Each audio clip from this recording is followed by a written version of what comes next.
Boa noite, meus amigos do Não Senhor Comune Entrevista. Estamos iniciando hoje o nosso canal aqui no YouTube e entrevistando ele, um dos caras mais polêmicos da internet, Paulo Cogos, o libertário Paulo Cogos, que a gente sabe que é um cara muito inteligente, mas tem muitas opiniões polêmicas, coisas que a gente discorda.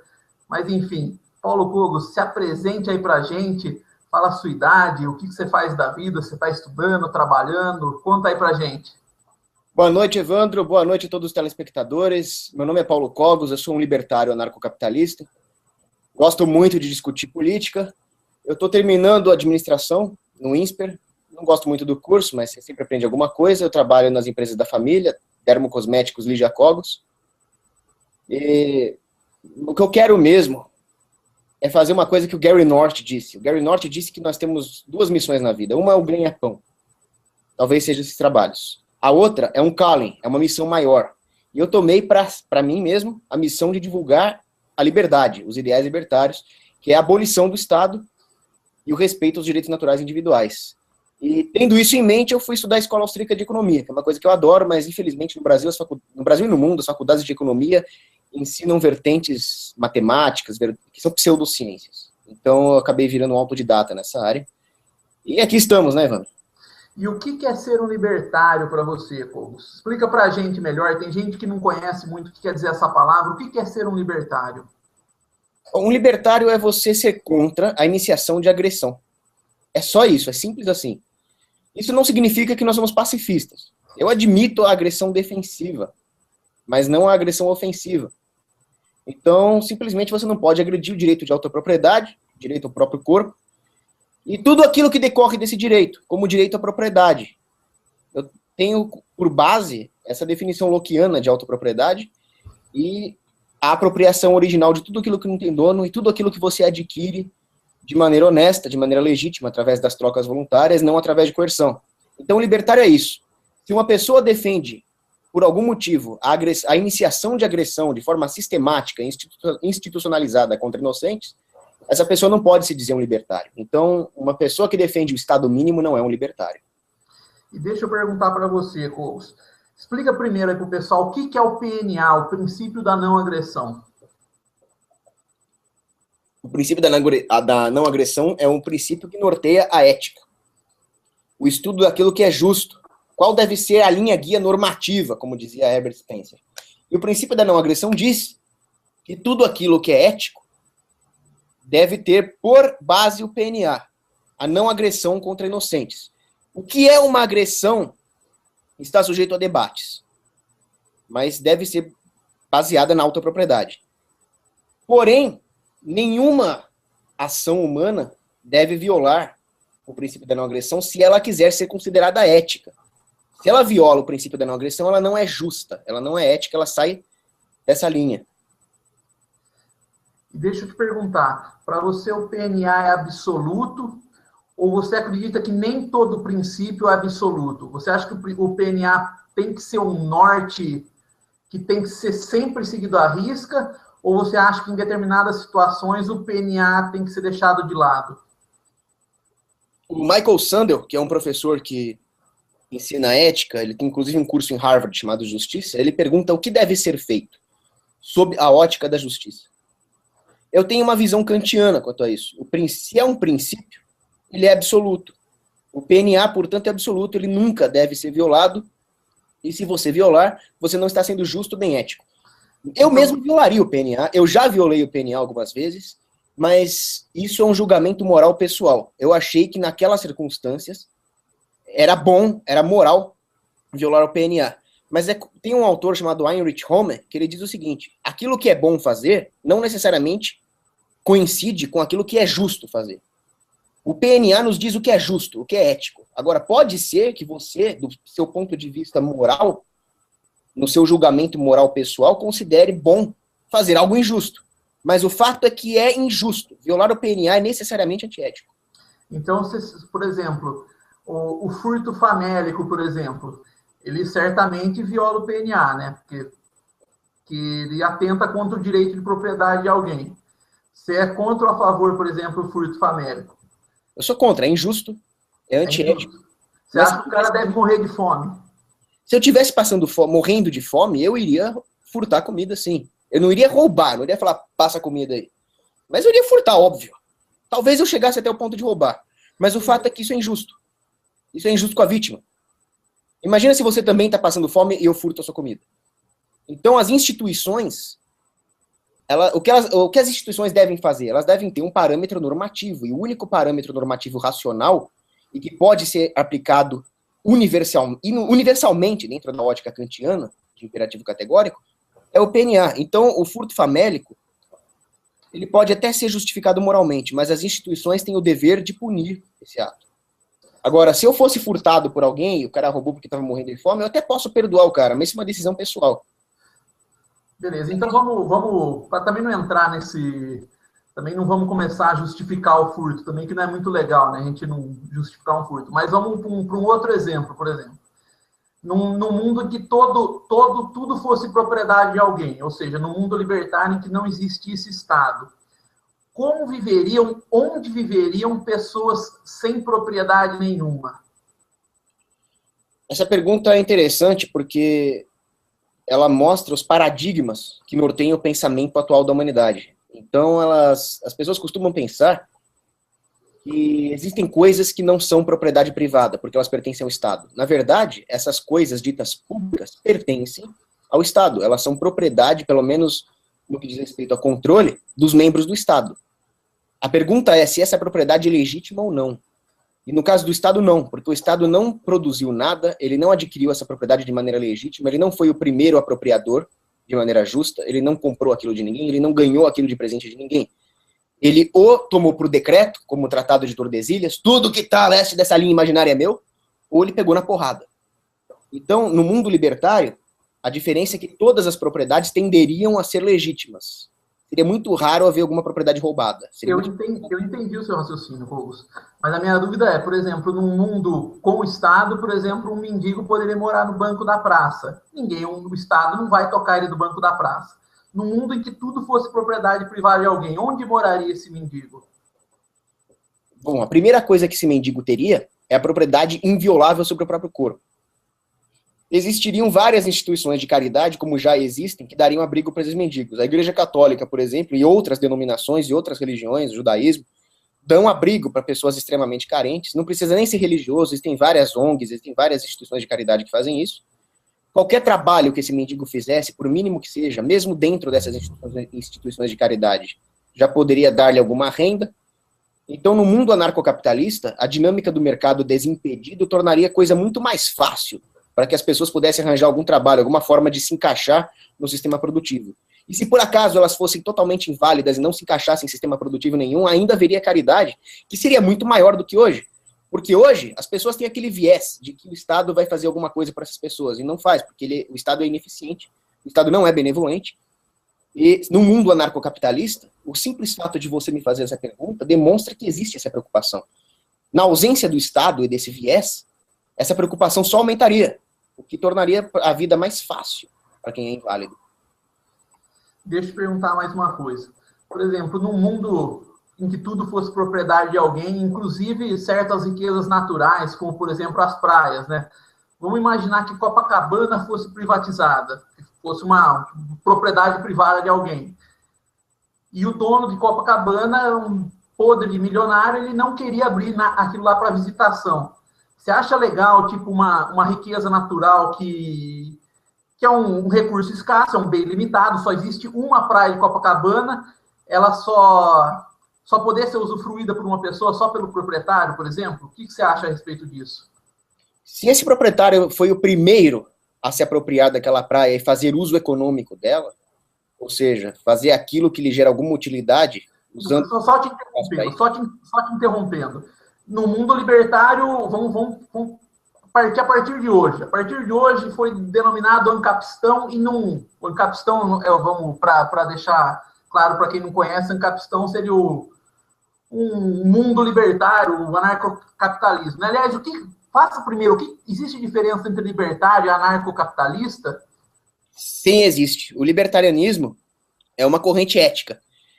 Ele simplesmente diz o que é justo e o que não é justo fazer. O libertarianismo é a ética baseada no princípio da não agressão, o PNA. Não tem nada a ver com o anarcocapitalismo. O anarcocapitalismo é uma filosofia política que preconiza a não existência do Estado e a substituição de todas as relações coercitivas por relações voluntárias dentro da dinâmica do mercado. Mas o libertário também não defende isso? O libertário não precisa ser necessariamente um anarcocapitalista, e o anarcocapitalista não precisa ser necessariamente um libertário. O anarcocapitalista, ele pode legitimar a iniciação de agressão contra inocentes desde que ela não seja feita por um Estado, já que ele é anarquista. Ele pode querer, por exemplo, matar todos os ruivos. Ele não é um libertário, mas se ele defende o capitalismo, o livre mercado, e é contra a existência do Estado, ele é um anarcocapitalista. Um libertário, ele pode ser um comunista. Ele pode querer viver numa comuna. Se ele não coagir ninguém a viver naquela comuna, ele é um libertário. Mas é possível, por exemplo, ele viver numa comuna no mundo narcocapitalista. É só ele achar outros comunas como ele que queiram viver em comunidade, né? Então, não deixa de ser um anarcocapitalista também? Ou não faz sentido o que eu falei? Faz muito sentido, sim. Ele pode pessoalmente querer viver numa comuna, mas necessariamente o único sistema que permitiria que houvesse instituições para o agrado mais ou menos de todo mundo seria o anarcocapitalismo. Beleza, vamos voltar então na questão de Copacabana. Foi institucionalizado o ancapistão, o anarcocapitalismo, o libertarianismo, sei lá, e alguém acabou se tornando dono da praia de Copacabana. Você acha justo que só uma pessoa possa usufruir de uma praia que hoje pode ser usufruída por qualquer um, inclusive por alguém mais pobre, por exemplo? Se hoje fosse institucionalizado o ancapistão, não haveria possibilidade de um milionário se tornar dono de Copacabana, porque muitas pessoas já fazem uso de Copacabana. Então, seria justo que Copacabana se tornasse uma propriedade privada das pessoas que já fazem uso. Ela seria o chamado bem comunitário. Mas como aconteceria isso na prática? Como que você definiria quem seriam os donos desse bem comunitário? Explica melhor, isso daí tá meio difícil de entender, cara. Isso realmente é bem complicado. Mas imagina o seguinte, existem pessoas que sistematicamente colocam barraquinhas na praia, pessoas que têm casa em frente à praia de Copacabana, ou têm negócios, hotéis, elas são os usuários por direito daquela praia, portanto, as donas. A prefeitura do Rio, o governo federal, nenhum deles é dono. Essas pessoas, sim. Seria muito difícil, realmente, verificar quem é dono e quem não é, mas o mercado internalizaria os custos dessa verificação da forma mais eficiente possível. Se a verificação fosse muito cara, ela seria imperfeita, porque a perfeição custa caro. Explica pra gente como seria isso aí na prática, como que o mercado faria esse tipo de trabalho, como que ele definiria quem é dono, quem não é, quem tem direito, quem não tem, o cara que mora no morro, mas sempre usou a praia, não vai poder usar mais, como que seria isso? Eu sei que não é uma questão fácil, eu só tô querendo ampliar o debate mesmo, eu quero te espremer, cara, porque eu sei que daí vai sair, o debate evolui. Não, essa pergunta é ótima, eu gosto muito de discutir esses extremos do anarcocapitalismo. Tem um teórico chamado Frank Van Dam, e ele fala sobre uma coisa chamada Freedom of Movement Proviso. Então ele diz que se existe uma picada no meio da floresta, que algumas pessoas de vilarejos vizinhos usam sempre, mas aquela picada não tem um dono para manutenir, etc. Alguém poderia se arvorar em dono daquela picada para fazer a manutenção, talvez cobrar até um pequeno pedágio. Mas ele não poderia cobrar pedágios abusivos ou impedir que as pessoas que já faziam uso dessa picada continuassem fazendo, porque isso violaria esse direito de ir e vir das pessoas que já usavam a picada. Não é que qualquer um tem direito de usar, um cara que vem de outro continente não tem. Seria uma coisa de fazer, mas o livre mercado e a ética libertária conseguiriam aproximar isso de uma maneira bem razoável. Não seria perfeito. Na dúvida, eu gostaria que as pessoas que fizessem uso sempre pudessem usar. Então, na dúvida, não sei se esse cara sempre faz uso ou não, deixa ele passar. Mas os tribunais privados, em concomitância com aqueles que tomassem a responsabilidade de manutenir a praia e ter algum lucro com isso, poderiam se acertar. Mas vamos supor que o cara que se tornasse o dono da picada falasse, não, eu vou cobrar X, eu sou o dono da picada. A quem as pessoas que não concordassem com aquele valor teriam que recorrer para continuar usando aquela picada sem pagar esse valor que elas consideram abusivo? A quem elas recorreriam? Elas poderiam recorrer a cortes privadas. Aí nós entraremos no tema da justiça privada. Mas antes de chegar nisso, eu só queria explicitar um ponto. seria muito raro alguém fazer todo esse tipo de abuso que nós estamos falando, porque num livre mercado, onde haveria concorrência desimpedida, um incentivo para os donos de qualquer coisa seria atrair consumidores, atrair as camadas mais pobres, principalmente, para poder ter lucro. Não é porque eles são bonzinhos. Eu entendi, mas existem certas situações que são meio complicadas, né? Por exemplo, vamos pensar na Florianópolis, Ponte Hercílio Luz. Só tem uma Ponte Hercílio Luz, né? O cara que se tornasse dono da ponte e falasse, não, vou ferrar os caras têm que passar por aqui, senão vão ter que cortar uma puta volta de balsa, sei lá, e eu vou querer cobrar um pedágio abusivo. E aí, como que fica? 2 pontos. Primeiro, que se ele cobrasse um pedágio abusivo, isso sinalizaria para todos os outros agentes da economia que é lucrativo fazer uma segunda ponte ali. Segundo é que vamos supor que não tenha isso. As pessoas que já faziam uso dessa ponte e que se sentem em pior situação pelo esquema através do qual a ponte foi privatizada, poderiam recorrer em uma corte privada dizendo, olha, esse atual arranjo de privatização nos deixou em pior situação e, na minha interpretação, isso configura roubo. Esse preço abusivo é de fato abusivo, é um roubo contra mim. A corte privada poderia tomar uma decisão nesse sentido. E deixa eu te falar, sei que você queria falar disso depois, mas o assunto já está aí, a gente tem que falar. E quem garante e por que, aliás, por que o dono da ponte tem que reconhecer a legitimidade desse tribunal privado? Quem garante que ele vai reconhecer? E se ele não quisesse reconhecer a legitimidade desse tribunal privado? No mundo com o Estado, a gente sabe que em último vai ter sempre uma última instância que dali vai ser tomada uma decisão, né? O Supremo, por exemplo. Quem garante que algum proprietário ia se submeter a um tribunal privado? Ele não seria obrigado a se submeter a priori a nenhum tribunal privado, mas o fato de existir uma última instância, como é o caso do Estado, é perigosíssimo, porque os agentes que decidem essa última instância têm um poder enorme na mão. Uma justiça privada onde não existisse última instância geraria um tal grau de concorrência, de verificação, de double check, que dificilmente um agente individualmente poderia se corromper para algum dos lados, mesmo que um dos lados tivesse uma simetria de poder econômico enorme. Então, eu entendi. Uma decisão viesada ou corrompida seria inválida, seria tornada inválida pela própria concorrência. Agora, o que obrigaria vamos supor, o dono da ponte a acatar uma decisão privada? Num primeiro momento, seria a própria reputação dele. Se ele contratualmente aceitar uma arbitração privada e não acatar, ele vai, no mínimo, perder a reputação dele. E talvez os negócios que o tornem rico no livre mercado dependam dessa reputação de mercado. Segundo, que se ele realmente quebrar o contrato que ele fez com uma arbitração privada...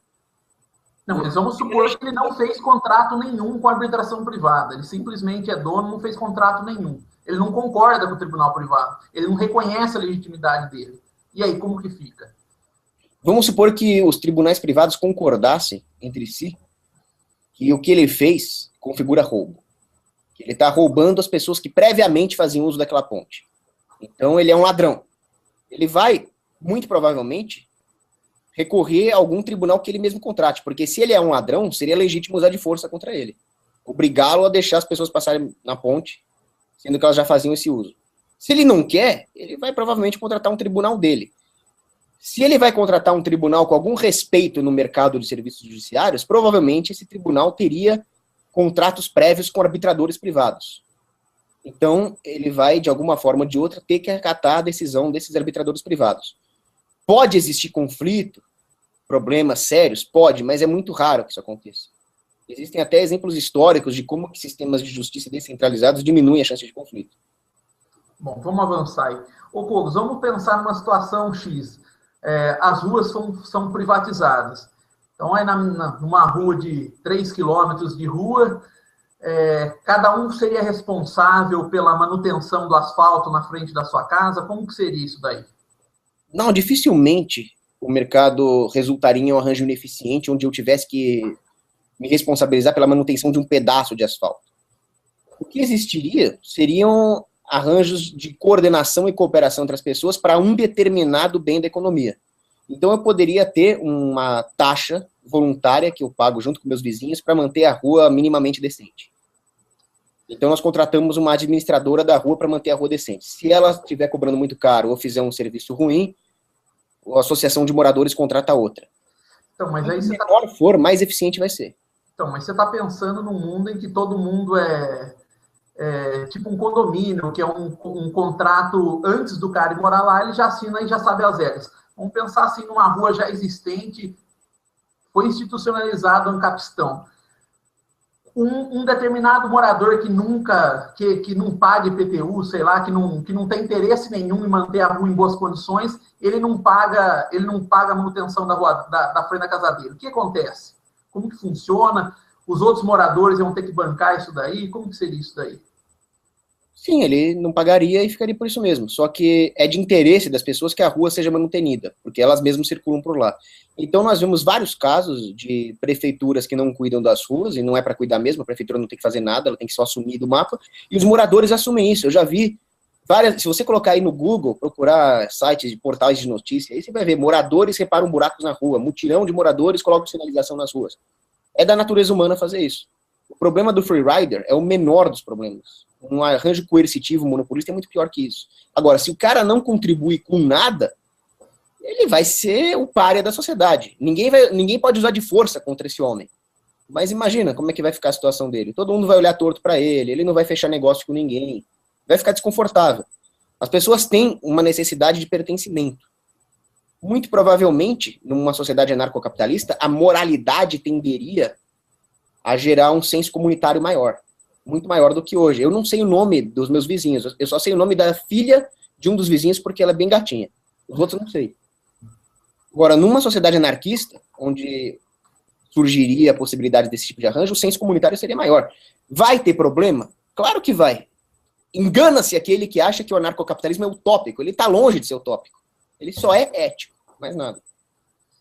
Vamos pensar agora na questão das externalidades, né? Externalidades são... Explica melhor primeiro aí, você acha que tem um vocabulário melhor do que eu. O que seria uma externalidade para um libertário? A externalidade é quando um agente, dentro de uma economia, é um conceito econômico. Ele sofre um benefício sem ter pago por ele, ou ele sofre um malefício, né, um dano, sem ter participado de uma determinada interação. Então, por exemplo, a poluição é uma externalidade negativa, ou seja, ela causa um malefício. Então, eu tenho uma fábrica, eu vendo os produtos dessa fábrica para os meus clientes, e a poluição contamina uma casa de um cara que não tem nada a ver com essa transação. É uma externalidade negativa. Ou, por exemplo, a minha fábrica gera um determinado avanço tecnológico que beneficia a sociedade inteira. Isso seria uma externalidade positiva. Entendi. Então, vamos pensar na seguinte situação. Uma determinada fábrica poluente se instala num bairro residencial. Antes, vou fazer essa pergunta. Uma fábrica pode se instalar num bairro que antes era residencial? Ele compra um terreno numa região residencial e fala, eu vou instalar minha fábrica aqui, eu sou dono do terreno, eu faço o que eu quero com o meu terreno. Ele pode fazer isso? Pode, mas ele provavelmente terá suas atividades fabris muito limitadas, porque é o seguinte, os economistas mainstream, da escola de Chicago, da econometricista, toda essa raça maldita, eles consideram externalidade positiva e negativa como uma questão vetorial. É simplesmente ganho social ou perda social. Então, eles acham que dá para internalizar essas externalidades com impostos ou com subsídios. Eles não consideram o direito individual nesses modelos. Para um economista austríaco libertário, há uma diferença de natureza entre externalidade positiva e negativa. A positiva é ótima, não tem problema nenhum, e ela também não tem que ser subsidiada. Ela acontece porque o mundo é bom. Pronto. A externalidade negativa, ela pode ser criminosa, ela pode ser uma violação de direitos de propriedade. Aí não interessa o motivo, não interessa quais são os outros ganhos, interessa que se você viola ainda que minimamente o direito de autopropriedade de um indivíduo inocente, isso tem que parar. Então, uma fábrica que se instale num bairro residencial, enquanto ela não fizer nada com os vizinhos, ótimo, você pode fazer o que você quiser lá dentro. Agora, se ela fizer barulho excessivo, poluição, qualquer tipo de coisa que viole a propriedade privada, ela tem que ser indiciada, processada e talvez até usarem força contra ela. Então, agora, imagina você é o dono de uma fábrica. Você vai montar a sua fábrica no bairro residencial para ser processado? Não, eu vou montar lá no raio que parta para ninguém mexer. Então, mas a gente sabe que no mundo real um monte de gente monta fábrica, um monte de lugar, um monte de gente. Alô, Sinote? Sinote? O que será que aconteceu? Você tá me ouvindo? Está dando eco para você? Para mim tá bom. Tá normal? Aqui tá normal. Tô ouvindo bem. Bom, enfim. Vou tentar ser um pouco mais claro. No mundo real, a gente sabe que um monte de fábrica, um monte de borracharia, um monte de troço barulhento se instala do lado de casa e fica por isso mesmo, né? Tudo bem, você vai falar assim para mim, pô, se já acontece com o Estado, por que não aconteceria no mundo libertário? Mas o ponto que eu quero chegar é o seguinte: quem determinaria o que pode e o que não pode ser feito? A gente vai cair de novo naquela situação. Quem reconhecer? Por que o industrial teria que reconhecer a legitimidade de um reclamante? Quem determinaria qual nível de poluição o cara teria que pagar uma tributação, algum tipo de compensação financeira para o cara que se julgasse prejudicado? Quem determinaria isso e por que esse industrial deveria reconhecer a legitimidade de quem determinou isso? Primeiro, porque não importa qual seja o tamanho do poderio econômico de um industrial, ele não é moralmente superior a ninguém. Então, ele tem que reconhecer o direito natural, individual de todo mundo. Isso é no mundo. Agora, qual é o nível? Isso é o ideal. Claro que isso não vai acontecer sempre. Agora, qual seria o nível de poluição? Se eu jogar uma molécula de monóxido de carbono no ar, eu não estou incomodando ninguém. A partir de que momento eu estou? Então, isso é uma coisa que o David Friedman chama de um paradoxo de Sorit. Sorit são pedrinhas, né? Vamos supor o seguinte, eu tenho 1 milhão de pedrinhas. Isso é um monte de pedrinhas? Sim. Eu tenho uma pedrinha. Isso é um monte de pedrinha? Não. Qual é o número que determina o limiar entre um monte de pedrinhas e um não monte de pedrinhas? Esse número não existe. É tudo uma questão de bom senso. Então, num arranjo concorrencial, onde as pessoas pudessem ser livres para fazer secessão ou para contratar os próprios tribunais, nós nos aproximaríamos cada vez mais de um arranjo sensato e eficiente. Claro que sempre tendo em vista os direitos naturais, coisa que o David Friedman não tem, porque ele é um utilitarista. Mas o fato é que tem um livro que se chama... esqueci o nome do livro agora, acho que é Anarchy and Law, alguma coisa assim, do Stringham, onde ele fala que o processo legal deve obedecer aquilo que o Hayek chamava de processo de descoberta empresarial. A lei é uma ciência. A única maneira de descobrir uma ciência é através da competição de mercado, não através dos decretos governamentais, de um poder legiferante que positive uma lei. Então, as melhores normas seriam descobertas por um processo de mercado de serviços judiciários. Então, se você vive numa área onde os tribunais tendem a permitir níveis de poluição muito alto, essa área perderia clientes, essa área seria processada. Outras áreas poderiam até usar de força contra essas decisões judiciais. Geraria custos insuportáveis. Então, essa concorrência, tanto geográfica quanto institucional, faria com que o direito das pessoas fossem respeitados, porque simplesmente um único homem não teria poder econômico para comprar o sistema inteiro. Não no livre mercado. Né? Você está ouvindo aí, Sinote? Deixa eu desativar o microfone aqui. No mundo libertário, atividades monopolistas, tipicamente monopolistas, como a distribuição de água, como ficariam? Eu quero dizer assim, por exemplo, sempre cai naquela situação, se o empresário resolvesse cobrar preços abusivos, a quem recorrer? O cara é um monopolista, o distribuidor único de água de uma cidade, por exemplo. A quem recorreria o cidadão que julgasse aquele valor é abusivo? Se ele cobrasse um valor abusivo da água, mas nesse caso ele tem direito a essa água, simplesmente as pessoas iriam embora dessa cidade e ele não ia ter para quem vender. Ou caminhões-pipa de cidades vizinhas poderiam comercializar a água e ter uma margem de lucro enorme. Fogos, no mundo real, só um instantinho, mas no mundo real as pessoas não saem embora assim facilmente, cara. O cara não tem dinheiro para comprar uma casa em outro lugar com tanta facilidade, né? Como no mundo real o cara vai ficar lá, ele vai passar dificuldade, ele vai ter que se virar de outro jeito. Ele não vai todo mundo embora, né? Isso é utópico achar que todo mundo vai embora hoje em dia. No Brasil, principalmente, poucas pessoas teriam condição de ir embora simplesmente assim do nada, largando sua propriedade para trás sem valor, né? Por uma propriedade dessa, se as pessoas estão abandonando, ela teria pouco valor. Então, a gente teria que arrumar uma outra solução, você não acha? O que seria a outra solução? Bom, eu seria o primeiro a alugar uns caminhões-pipa para vender água nessa cidade. Seria a primeira coisa que eu faria. Eu ia abandonar até a empresa da família para fazer isso, porque eu ia ter uma margem de lucro tão grande, né? Então, mas a água de um caminhão-pipa nunca também vai ser comercialmente barata, em larga escala, para abastecer uma cidade inteira. Né? Isso. Oi? Uma cidade inteira? Isso. Vamos pensar numa que um cara está cobrando um preço abusivo da cidade inteira. Bom, eu faria um aqueduto, então. Como os romanos já faziam. Você acha que isso é financeiramente viável, fácil assim? Se o cara está cobrando preços abusivos, seria. Imagina todo o material que é usado para construir um aqueduto sem impostos, por exemplo.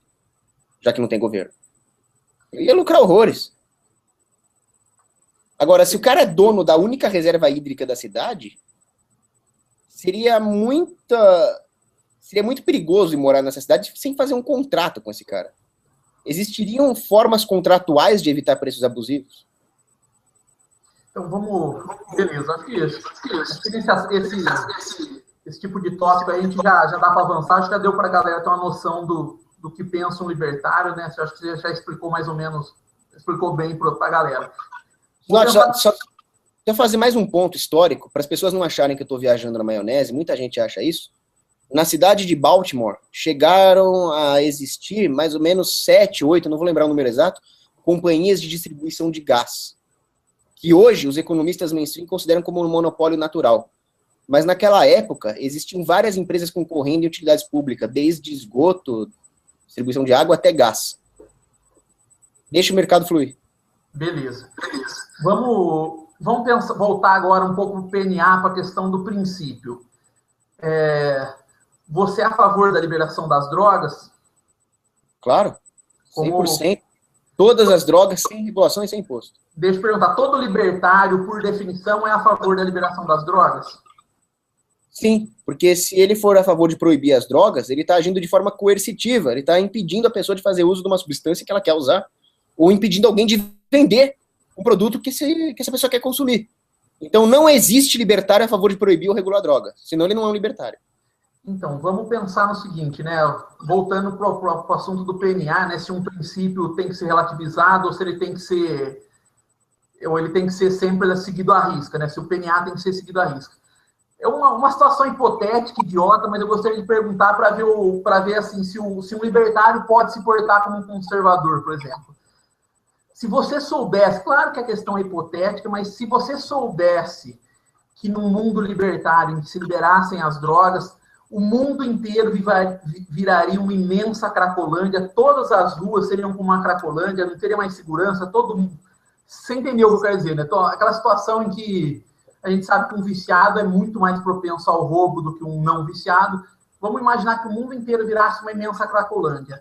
Ainda assim, se você soubesse que chegaria a essa situação, eu não estou dizendo que chegaria nessa situação, se você soubesse que você tivesse uma bola de cristal, se soubesse que se liberasse as drogas, chegariam nessa situação. Ainda assim, se seria a favor da liberação das drogas ou você pensaria como um conservador?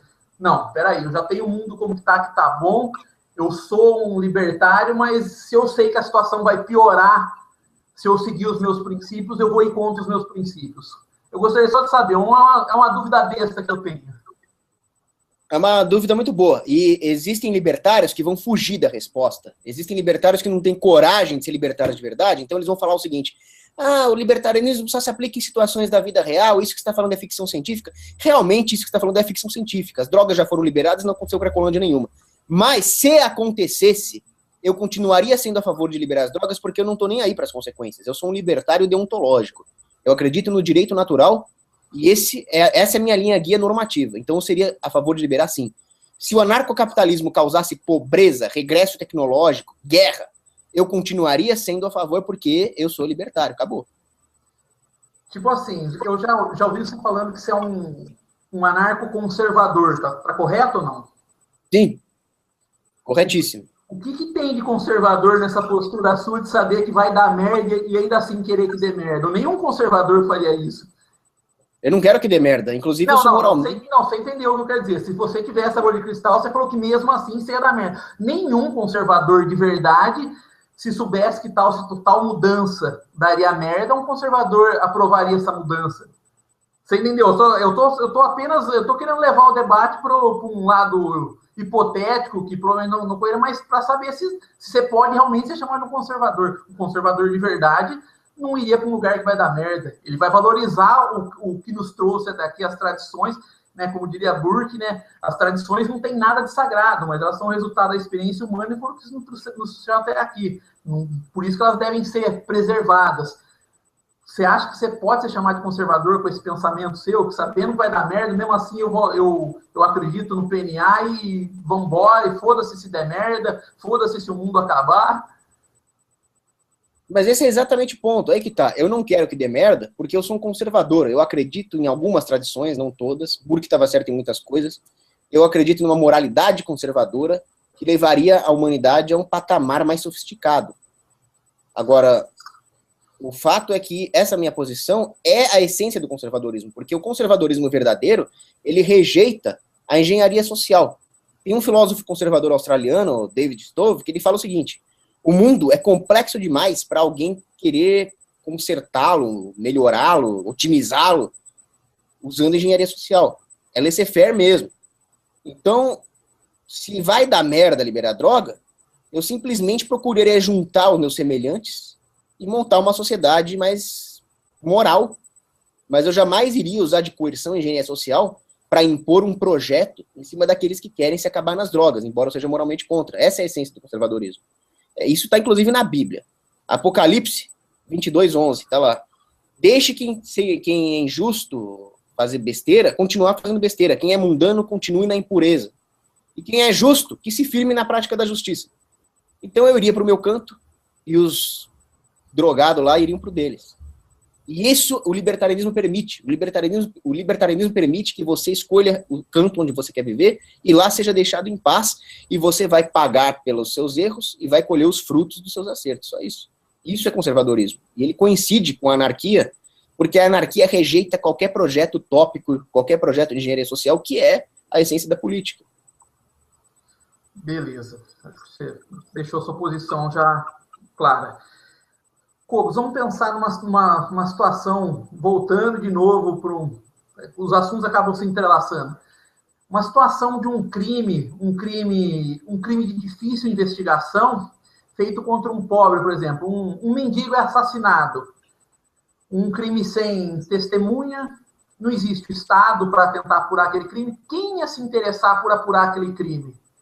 Ou aquele crime simplesmente porque o cara é pobre, não tem nenhum parentesco com ninguém, aquele crime ia ficar simplesmente impune. O que ia acontecer numa situação dessa no mundo libertário? Pensa o seguinte, você está andando na rua e você vê um cara espancando um mendigo. O que você acha que ia acontecer? O que as pessoas em volta fariam? Eu já vi várias situações que gente entrou no meio, já vi várias situações que ninguém entrou no meio, não com mendigo especificamente, né? Mas a gente já vi situação de espancamento que gente entrou e já vi situação que gente não entrou. Mas chega no ponto onde você quer chegar aí. O ponto é que nessas situações onde alguém espanca um mendigo e o pessoal entra pra porrada para proteger o mendigo, então, é justamente uma forma de justiça privada. Então, para um pobre. Eu entendi, mas eu acho que o exemplo que eu quis dar é tipo assim, um mendigo foi assassinado sem testemunha nenhuma. Ou seja, um crime sem testemunha que depende de uma investigação difícil, complexa, cara, demorada. Quem ia se interessar por investigar isso, se não existisse o Estado para tentar investigar? Então, mas da mesma forma que alguém entra na porrada para proteger um mendigo que está sendo espancado, ou mesmo um mendigo que acaba de ser assassinado na sua frente, se um mendigo foi assassinado, este mesmo espírito fará com que existam pessoas que queiram ir atrás disso. E outra coisa, se um pobre é assassinado e ninguém vai atrás, existe um precedente perigosíssimo aberto nessa sociedade. Quem garante que você não vai ser o próximo? Então é de interesse de todas as pessoas que o assassino seja pego, porque disso depende a minha segurança. Mesmo que eu não esteja nem aí pro mendigo, eu não tenho nenhuma moralidade cristã, não tô nem aí para nada, mas, poxa, se tem um assassino à solta aí, por favor, peguem esse cara pelo meu próprio auto-interesse egoísta. Agora, é uma coisa que, se não me engano, é o Thomas Paine que falava. Se um homem quer proteger as suas liberdades, a primeira coisa que ele tem que fazer é proteger a dos outros, para não abrir precedentes. Beleza. Ô Cogos, o que você tem a falar? Você como se considera um anarco-conservador, Então, também vamos separar, né? Tem libertários que têm uma posição mais radical que você em alguns assuntos, provavelmente em alguns temas mais polêmicos até entre os libertários, mas o que você tem a dizer sobre aqueles conservadores que dizem que os libertários, muitas vezes até sem querer, acaba sendo uma linha auxiliar da esquerda, acaba fazendo o jogo da esquerda, acaba colaborando com as pautas da esquerda? O Russell Kirk falava uma coisa nesse sentido. Essa era uma grande crítica que o Russell Kirk fazia contra os libertários, mas ele está errado. Porque a esquerda e a direita coincidem em muitas posições, tanto é que a direita de hoje, aquilo que é considerado direita hoje, seria considerado de esquerda nos tempos da fundação dos Estados Unidos, ou nos tempos pré-Revolução Francesa. O fato é que realmente existem muitos libertários que fazem um desserviço e talvez até ajudem a implantar algumas agendas de esquerda. Por exemplo, libertário que defende o aborto. Como é que um libertário que se diz defensor da não agressão defende agressão contra um feto, né? Então, é difícil de entender. Esses realmente estão ajudando a implantar uma agenda da esquerda. Mas pense o seguinte, quem é o grande patrocinador do aborto no mundo, se não são as grandes corporações fascistas ligadas ao Estado, né? Fundação Ford, Fundação Rockefeller, né? Ou o próprio Estado, Planned Parenthood, o Obama. E a direita faz o grande favor de defender a existência de um Estado, que é a causa de todo o mal. Então eu diria que a direita está fazendo um serviço pró-esquerda muito maior do que o mais progressista dos libertários. Mas a esquerda defende o Estado, também defende o Estado até maior que a direita. Então, é uma questão de magnitude, não de natureza. O fato é que a direita defendia o Estado. E o Estado é a causa de tudo. Vou fazer uma pergunta. Eu acho que eu até já sei a sua resposta, né? Que você considera que o Estado é um ente agressor por natureza. Um mundo minarquista, vamos supor, com um Estado bem pequeno, se soubesse que o Estado não cresceria, que ele faria certas funções como segurança, justiça, saúde, educação, talvez, saúde, vamos supor, um Estado pequeno, que cuidasse de áreas essenciais. Se você soubesse que ele não cresceria, ou seja, que ele não atentaria contra a propriedade, se ainda assim você defenderia um mundo libertário, ou você explica isso, eu acho que você entendeu a pergunta. Sim, tem várias objeções a fazer. A primeira é que eu defenderia o mundo libertário por motivos éticos, independentemente das consequências. A segunda é que o Estado, por definição, viola a propriedade privada. Afinal, ele é um arranjo de agressão sistemática e institucionalizada contra inocentes que se arvora em monopólios. Isso é uma violação direta contra o direito de propriedade. Terceiro, que o Estado, do ponto de vista econômico, ele é ineficiente em tudo aquilo que ele faz. Então, eu concordo com você que as áreas mais essenciais são justiça e defesa. Essas são as últimas áreas que o Estado devia atuar, porque elas são essenciais. Eu prefiro que o Estado cuide, por exemplo, de CDs de axé music. Porque, por mim, se os CDs de axé music forem ruins e caros, não vai me afetar muito. Mas se a defesa for ruim e cara, isso vai me afetar muito. O Estado é incapaz de prover defesa porque ele é um agressor contumaz da propriedade privada. Então, como que alguém vai defender a propriedade privada se a sua própria existência depende da agressão dela? E se ele se impõe de maneira a violar o consentimento das pessoas, como é que ele quer se dizer um protetor da justiça se ele já é injusto por definição? E também é uma ficção científica dizer que esse Estado nunca cresceria. Eu defenderia o libertarismo de qualquer jeito, mas a minarquia ela necessariamente vai se expandir pelo seguinte: ao longo de toda a história, o avanço das ideologias do Estado, a transição, por exemplo, do feudo para o direito divino dos reis, do direito divino dos reis para a república para a social-democracia, tudo isso nada mais é do que tecnologias de escravização, para enganar o povo, para fazer o povo pensar que eles são livres. Então, por exemplo, vamos pegar o Império Carolíngio, do Carlos Magno.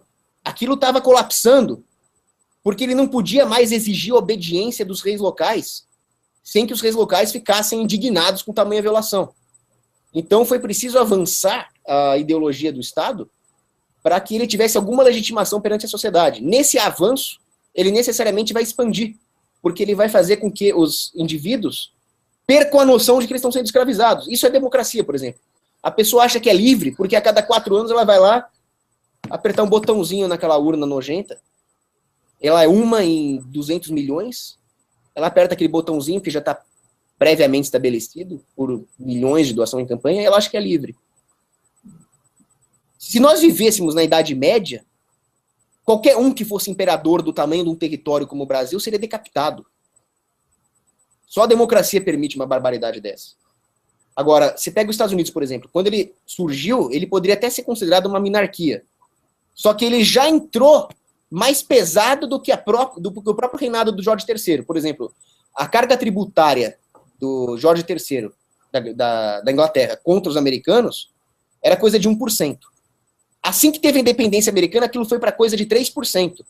Mas foi legitimado, porque agora nós não estamos mais sob o jugo britânico, agora nós somos uma república livre. Olha o papel dos paradigmas, né? Agora, aquela monarquia, aquele governo frugal ao qual se referia o Thomas Jefferson, virou um monstro com 700 ou 900, não importa, bases militares espalhadas pelo mundo, com NSA, com Patriot Act, com milhares de regulações. Não tem jeito. O Estado vai crescer, ele legisla em causa própria. Ele tem que acabar. Enquanto existir Estado, nós estamos inseguros. Você é 100% a favor da liberdade de expressão ou você acha que a liberdade de expressão tem limites? Vou citar um exemplo para levar a um ponto extremo. Vamos supor que você mora numa cidade pequena, que você fez toda a sua vida lá, e do nada alguém começa a espalhar que por exemplo, você é um cara que tem AIDS. Tipo, você não vai mais comer ninguém, né? E aí, como que fica? A pessoa tem direito a espalhar um falso boato, por exemplo? É esse o que eu quero dizer. Qualquer um pode falar o que quiser, eu posso sair xingando qualquer um, eu posso espalhar um falso boato, ou a liberdade de expressão é um fim no libertarianismo, ou não?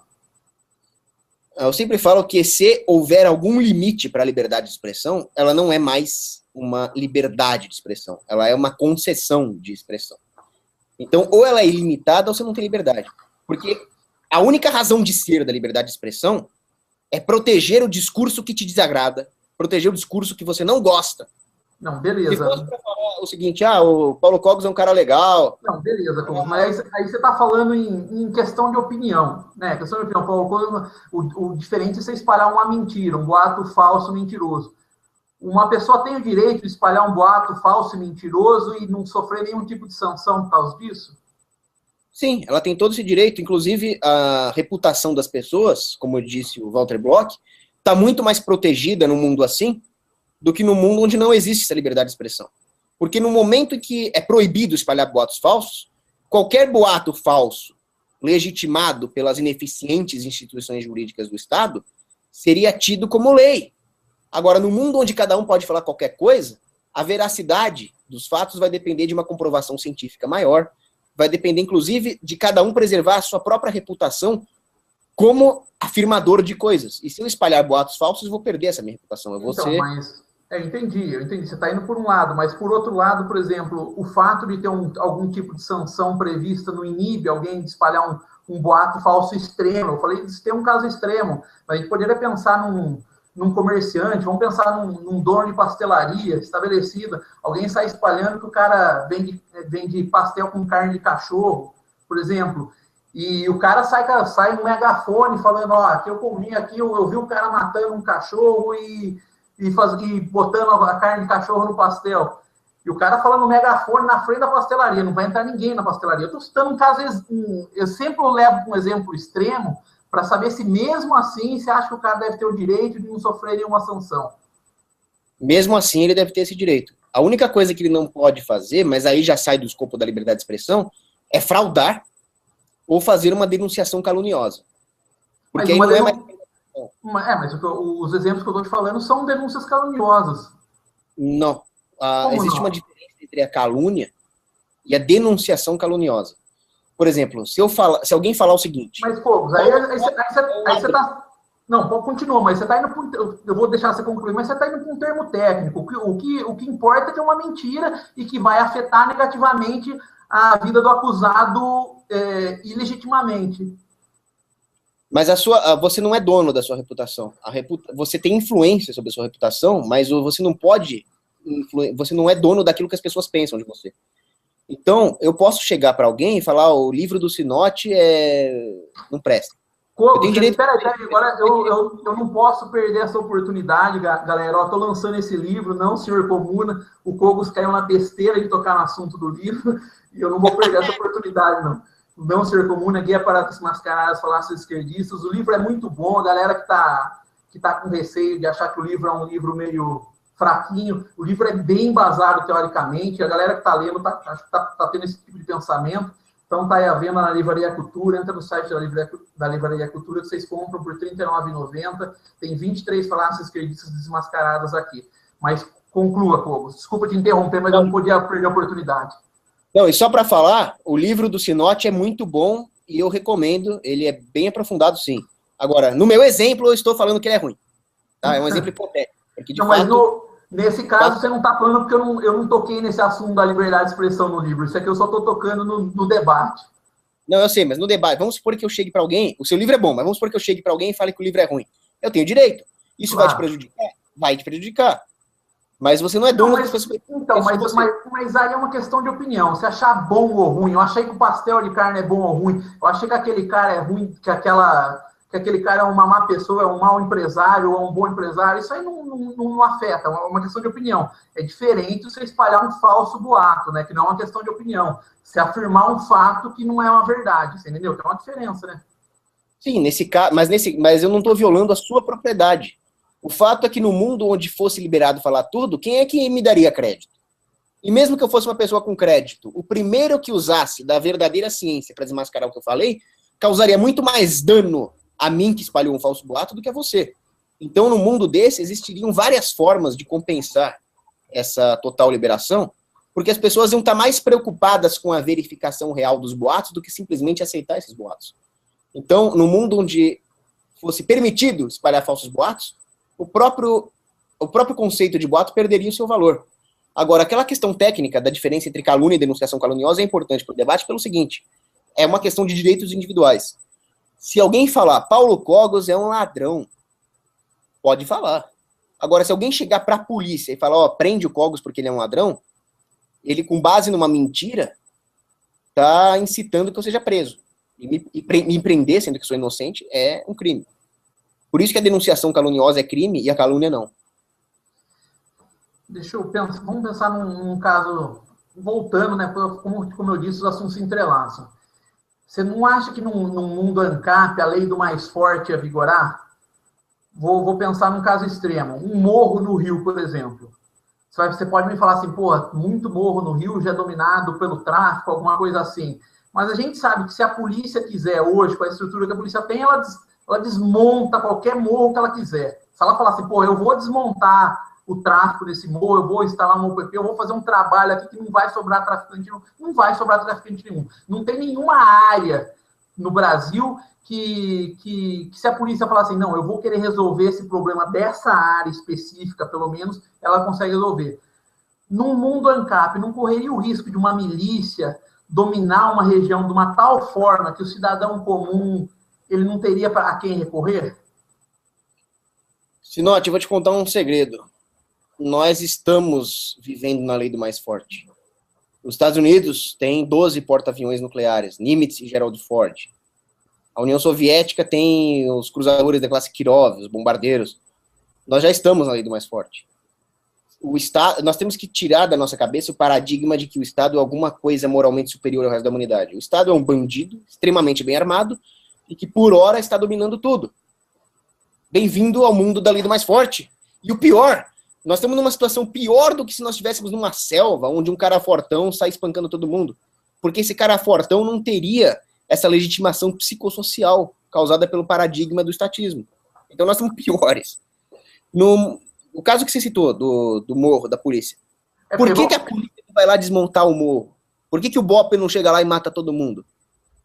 Lei do mais forte. Eu tenho um amigo que dá aula em escola pública em Heliópolis, favela. O PCC e o PT andam juntos lá. O PT monta aquelas escolas ridículas e o PCC decide o currículo, decide tudo lá dentro. Então existe uma aliança entre o PT e o PCC. O que é a aliança do PT e do PCC, se não a lei do mais forte em prática? Vê o filme Tropa de Elite 2. Lá você vê como é que funciona a lei do mais forte. É tudo uma questão de política, a coisa vai parar em Brasília. Então não é uma questão de taticamente quem é mais forte no momento ali, se é o caveirão do Bob ou se é os fuzis do traficante. O que interessa é tudo que está por trás. E justamente esse triste arranjo aí de crime organizado existe por causa do Estado. Se, por exemplo, liberasse as drogas, isso acabaria. O PCC ia falir, os policiais corruptos iriam falir, o Estado iria perder boa parte da sua legitimação para cobrar imposto, mas não interessa, nós vemos a lei mais forte. Agora, por que que no anarcocapitalismo dificilmente isso aconteceria? Imagina, por exemplo, que existe uma empresa de segurança cujo CEO, ou cujo proprietário, quer se tornar um novo Estado. Ele quer se impor ali. Ele depende de fornecedores, ele depende de clientes, ele tem funcionários, ele tem vários contratos judiciais. No momento em que ele representasse uma ameaça a um arranjo libertário, os fornecedores cortariam suprimentos, muitos funcionários iriam se demitir, ele teria que subornar os funcionários para mantê-los, o que aumentaria muito os gastos dele com folha de pagamento. Qualquer um que quebrasse contrato com ele poderia fazê-lo sem medo de retaliação, porque os tribunais não iriam validar nenhuma decisão a favor dele. Ou seja, ele não duraria 2 minutos numa sociedade anarcocapitalista. Existiriam outras empresas de defesa que impediriam a concentração de poderes. A concentração de poderes só existe quando ela está inserida numa artificialidade total das instituições. Por exemplo, isso aconteceu no Sacro Império Romano Germânico. Então, O imperador do Sacro Império Romano Germânico estava perdendo poder, porque as cidades comerciais no norte da Itália estavam ganhando cada vez mais liberdade e autonomia. Aí o que o Frederico, o Barbarroxa, fez? Ele chamou vários juízes comprados e determinou que ele teria autonomia sobre tudo isso, que foi lá a dieta da Roncalha. Isso porque o judiciário era centralizado. Se o judiciário fosse descentralizado, a liberdade teria vencido. No mundo anarcocapitalista, dificilmente alguém conseguiria juntar todos os recursos necessários para fazer isso, porque eles seriam concorrenciais. Então, mas vamos pensar numa situação, como existem vários morros, não poderia chegar numa situação que, peraí, eu montei minha milícia aqui nesse morro, vai ter um outro cara, uma milícia no outro morro, você falou que, concorrência, aí eu não mexo a minha milícia não mexe com a milícia do cara, tipo assim, o cidadão pobre comum não tem pra onde correr e não tem a quem recorrer. A quem é recorrer um cidadão pobre? Isso eu quero saber. Você falou assim, tem entidades privadas. Quem ia contratar? Quem ia pagar essa entidade privada? Imagina, por exemplo, que existem 2 morros controlados por máfias. É uma máfia que você falou, né? Por exemplo. Tudo gente pobre, e os caras cobram lá gatonete, botijão de gás, esse tipo de coisa. Eu sou o dono de uma empresa privada de defesa cujos clientes são ricos. Só que eu tenho concorrentes. Aí eu vou falar assim, bom, eu quero que os ricos me contratem, mas para os ricos me contratarem, eu preciso mostrar para eles que eu sou bom no que eu faço. Eu sou uma boa empresa de defesa. Então o que eu faço? Jogada de marketing agora. Tá vendo aquela favela controlada pela máfia? Vejam como meus soldados privados são bons. Eu vou lá, invado mato os mafiosos, liberto aqueles pobres e falo, essa é a Cogos Security Corporation. Então, mas eu entendi o que você está falando, mas isso aí você tá hipotetizando. Você não tem nenhuma garantia que uma empresa de segurança ia querer fazer esse serviço, ia querer dar a cara a tapa e entrar lá no meio para matar ou morrer. É assim, você fala assim como se isso realmente fosse acontecer, fosse uma certeza. E não existe nenhuma certeza de que isso que você falou iria acontecer, concorda?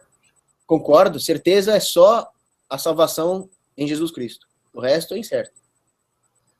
Entendo. Mas você não acha que pelo menos num mundo com o Estado, não estou defendendo o Estado, tá? Eu não sou um libertário, mas eu quero que o Estado encolha, né? Mas no mundo com o Estado, pelo menos o cidadão não tem um mínimo de esperança. Eu sou pobre, mas de qualquer forma eu tenho ponto de correr. Qualquer hora o Estado pode resolver dar uma solução aqui para essa situação, mesmo eu sendo pobre, sem recurso, mesmo sem nenhum empresário rico, sem nenhuma empresa se interessando pela minha situação. Eu acho que ocorre exatamente o oposto. Por exemplo, os cartéis de droga no México, que são extremamente violentos, como é que os cidadãos mexicanos se livraram deles? Eles tiveram que se armar, eles eram pessoas pobres, mas eles estavam interessados em defender a família deles, o que é um interesse enorme, que dá um incentivo muito grande. E primeiro eles tiveram que expulsar a polícia do Estado, que não deixava eles se armarem, não deixava eles agirem. Livres da polícia do Estado, que é um entrave para a segurança e para a liberdade das pessoas, eles puderam finalmente combater a porcaria dos cartéis de tráfico. Então, escute os funks e os raps de favelado. Boa parte deles, se não a maioria, fala mal da polícia. E com razão, porque a polícia comete um monte de abuso, ela é uma polícia estatal. Então, a polícia estatal é um agente de insegurança para o pobre. Ele não só abusa diretamente, como ele impede que os pobres montem os seus próprios aparatos de segurança e defesa, como fizeram os mexicanos. A polícia, essencialmente, não era para ser assim. O que é uma polícia? Uma polícia é uma instituição de pessoas armadas destinadas a proteger os direitos naturais dos seus concidadãos. Não para ser um alienígena. A única maneira de fazer isso é com polícia privada, não com uma polícia imposta. Portanto, a polícia do Estado tem que acabar. E a polícia do Estado é a essência do Estado. O Estado tem que acabar.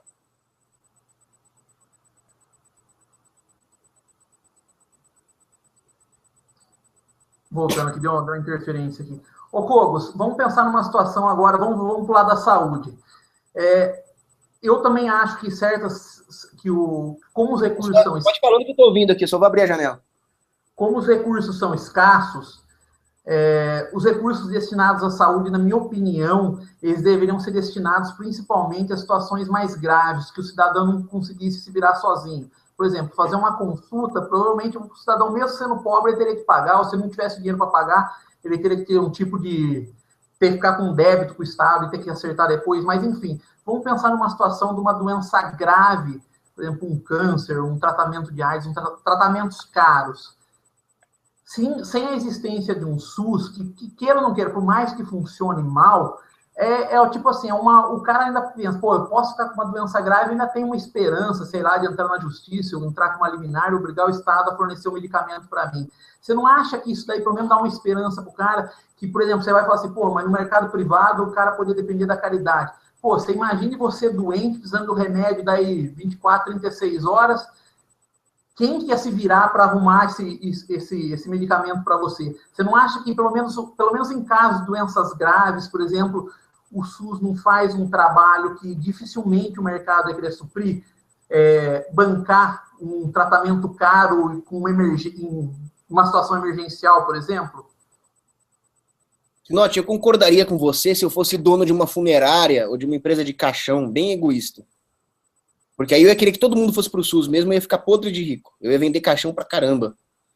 O SUS faz o serviço mais porco que existe. Ou melhor, um dos serviços mais porcos que existe, porque mais porco que o SUS é a saúde sueca, é a saúde canadense, que são mais estatizadas que aqui, eles conseguem ser piores que o SUS.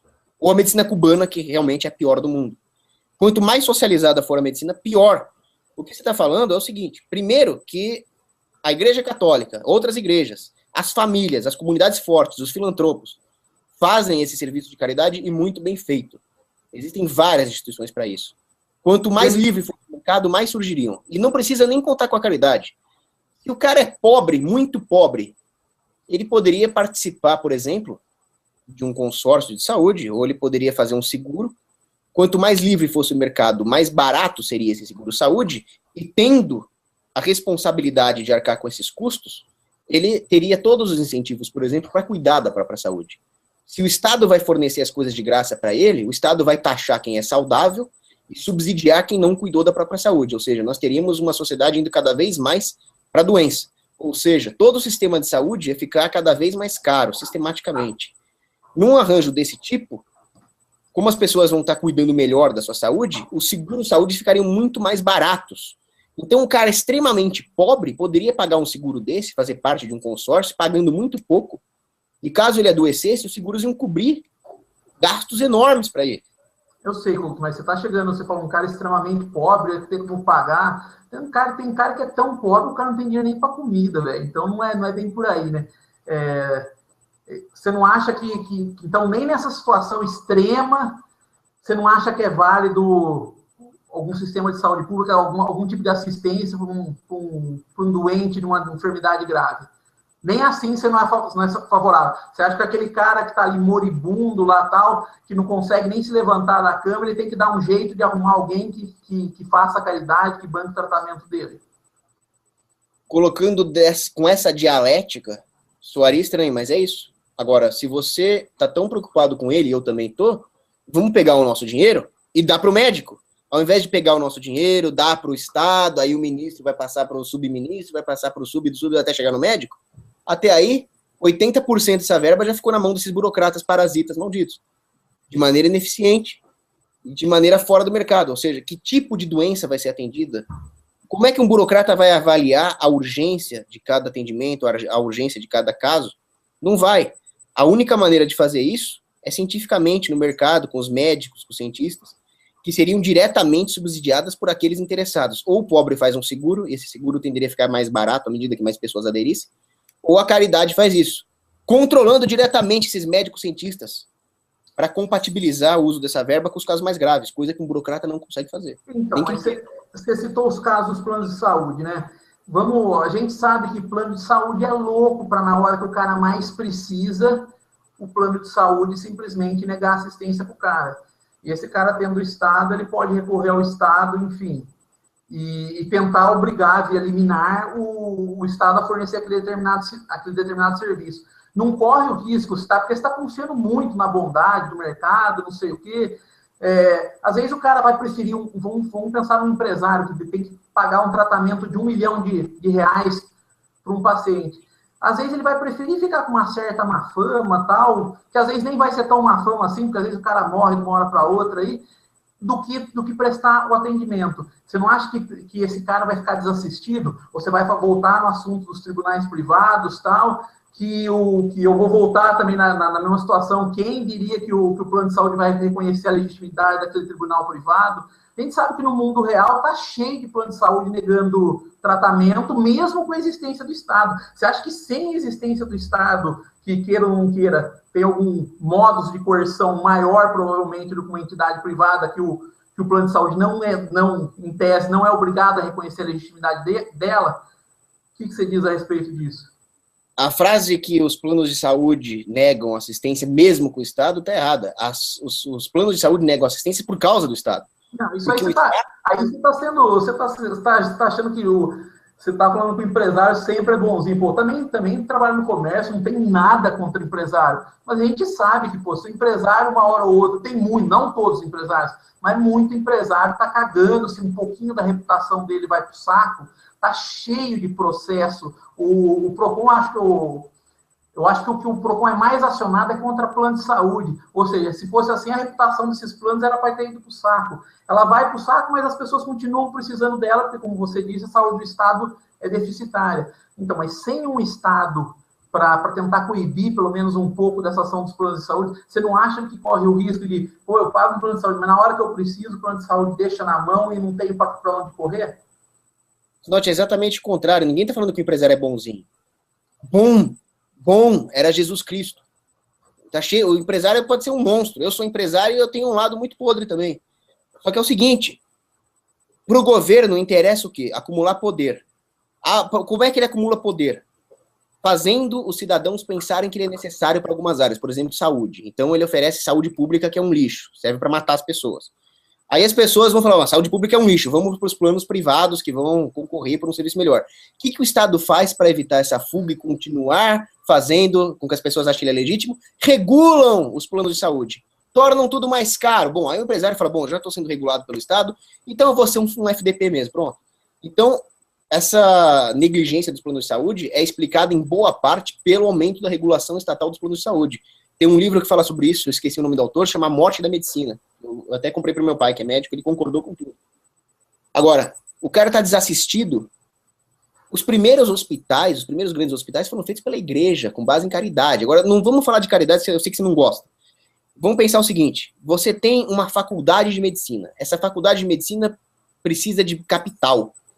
Qual é o principal capital de uma faculdade de medicina? É o know-how dos seus médicos. Como é que o cara adquire know-how? Trabalhando, praticando. Quer uma oportunidade melhor que essa? O sujeito é pobre, tem uma doença grave. O cara vai para uma faculdade de medicina, que vai pesquisar uma cura, vai treinar os seus médicos, e ainda vai ganhar um apelo de marketing ali. Que coisa melhor que essa? Não precisamos do Estado, precisamos da ausência dele. Beleza, acho que você passou a posição sua. Ô, Cogos, deixa eu fazer uma pergunta agora. Você é um racionalista, né? Explica melhor para a gente o que é um racionalista. Do ponto de vista epistemológico, existem duas grandes correntes, que é o empirismo e o racionalismo. Mais exatamente, dentro da ciência econômica, seria o apriorismo. A ciência econômica, ela é uma das ciências mais pervertidas que existem hoje, porque mais do que a matemática, a química, a física, interessa para os donos do poder perverter a ciência econômica para se legitimar. E uma das maneiras de fazer isso é com um approach epistemológico empírico da ciência econômica. O que significa isso? O empirismo consiste em tirar conclusões a partir de uma observação da realidade, sem nenhum embasamento teórico a priori.